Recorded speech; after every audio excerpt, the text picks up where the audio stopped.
Le Premier ministre Patrick Achi a annoncé des projets de développement de la grande région du Yoruba. Je voudrais vous exprimer, au nom de son Excellence, Monsieur le Président de la République, qu'au niveau de Sekela, l'achèvement des travaux de l'aéroport et des voiries, ainsi que celle du lycée professionnel.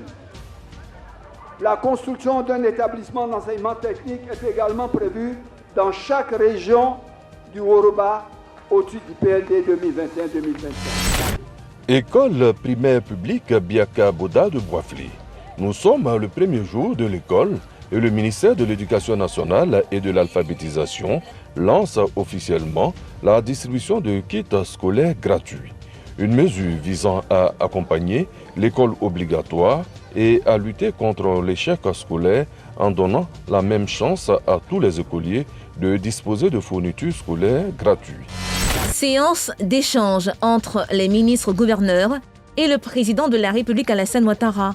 Il était question pour le chef de l'État de leur donner des orientations, définir leur mission et attributions, ainsi que le mode de financement de cette entité de déconcentration et de décentralisation et leur cadre organique des emplois.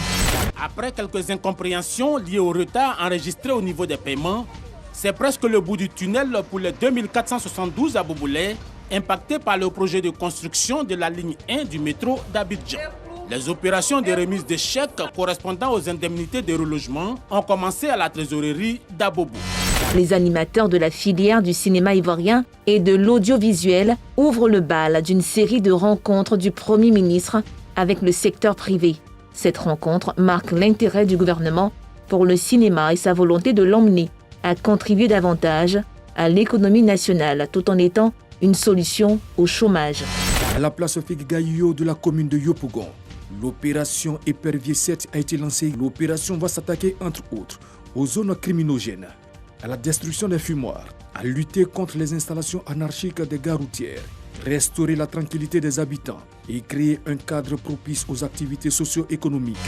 43 policiers et gendarmes seront jugés par le tribunal militaire pour racket. Ces interpellations s'inscrivent dans le cadre de l'engagement pris par le ministre Zoro Ipifane Balo de démanteler tous les actes de corruption dans les services publics à fort soupçon de corruption par la conduite d'opérations de vérification dénommées coup de poing. L'arrivée de ce vaccin en Côte d'Ivoire vise à accélérer la vaccination contre la pandémie de la Covid-19. Avec plus de 1 600 000 doses de vaccins Covid administrées à la date du 15 septembre 2021, le ministère de la Santé est prêt à renforcer son dispositif de prévention.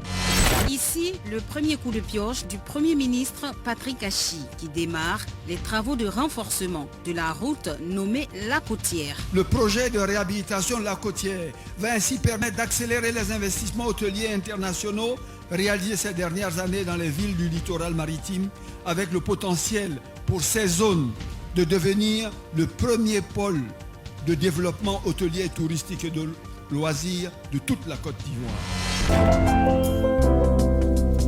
CICG, le citoyen au cœur de l'action gouvernementale.